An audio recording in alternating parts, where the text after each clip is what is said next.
welcome to my channel. I am so glad that you're here.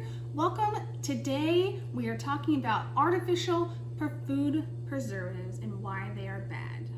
So you're probably asking yourself either what the heck is an artificial food preservative, or two, anything with the word artificial in it is terrible, bad, bad, bad, don't have it, don't know. Today I'm going to help share with you exactly what they are, why they are bad, and why you should avoid them.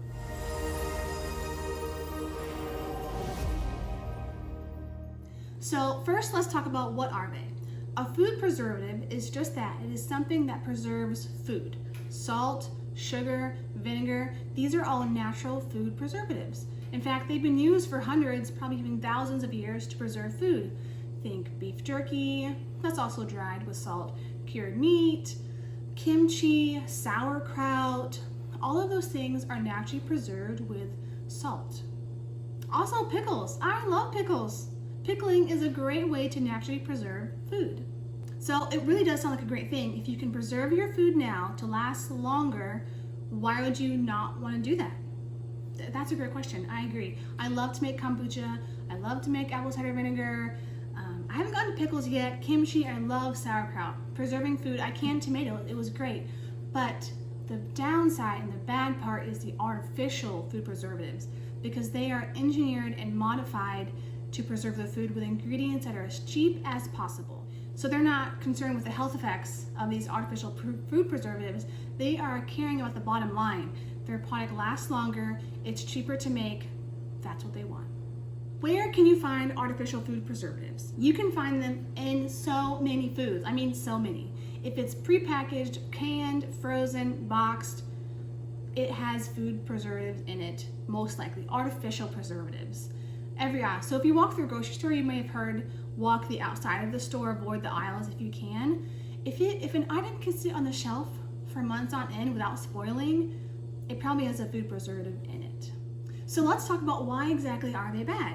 Preserving food sounds good, food lasts longer sounds good. No, they are bad. Artificial food preservatives are linked to negative effects on our health, especially in meats. So like bacon and other meats like that, they have nitrates and nitrates in them, and those have been directly linked to colon cancer.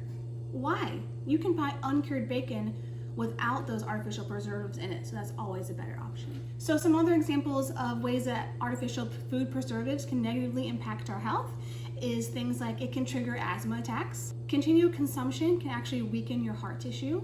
It can contribute to hyperactivity, heart disease, and along with BHA, which has been linked to cancer. So those things don't sound too good to me.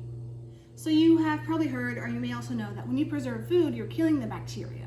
That's a great thing. When you make sauerkraut, when you make your kimchi, you're killing the bad bacteria, which is going to spoil your food, which sounds great.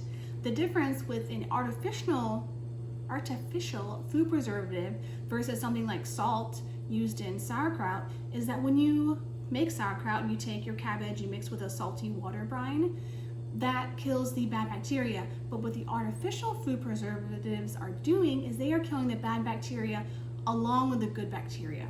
So when you consume them, you eat the product, and it can potentially also harm the good bacteria within your gut, which is so important to our health. I know, it sounds a little scary. So let's talk about how we can avoid them. So one way to avoid them is, like I said, shop on the outside of the grocery store. If you're eating fresh food and produce, those don't have artificial food preservatives put into them. They have been sprayed with other bad toxins, but that's coming soon in another video. Buying organic is, of course, always your best option, which is why I love Aldi. They have great produce and organic. It's fantastic. So you may think, okay, great, but when you go to the store, how do you know what to avoid? What is an artificial food preservative? Let me give you some keywords that you can look out for. Sorbic acid, MSG, artificial food coloring, high fructose corn syrup, carrageenan, sodium benzoate, not a good one, trans fat, and artificial flavoring. Those are all words that, if possible, avoid them. But really, it's important to be realistic. I totally get it. I try to avoid artificial food preservatives as much as possible, but it's one of those things you need to be aware and make choices for yourself. So if you eat a very healthy diet, you're eating lots of fresh food, you're cooking your own meals, and once in a while you go out for a pizza or you go out for a sandwich of some sort, There is probably food preservatives in those meals, but it's important to just live in moderation, be aware so you can make your own decisions. Of course, there is also another key way to preserve food, which I did not mention, and that is dehydrating your food. So what that does is it slowly removes the moisture from the food, which creates a natural system of preservation. And of course, all of our snacks at Slow Foods Kitchen are 100% dehydrated, naturally preserved, and will stay shelf stable for months. So if you're looking for some snacking options, head down to the comments below and you'll find the links. Of course, if you have any questions, again, leave a comment below, send me a message, shoot me an email, go to my website. There's so many ways. I would love to connect with you, and I'm so excited that you're here, and I look forward to seeing you in the next video.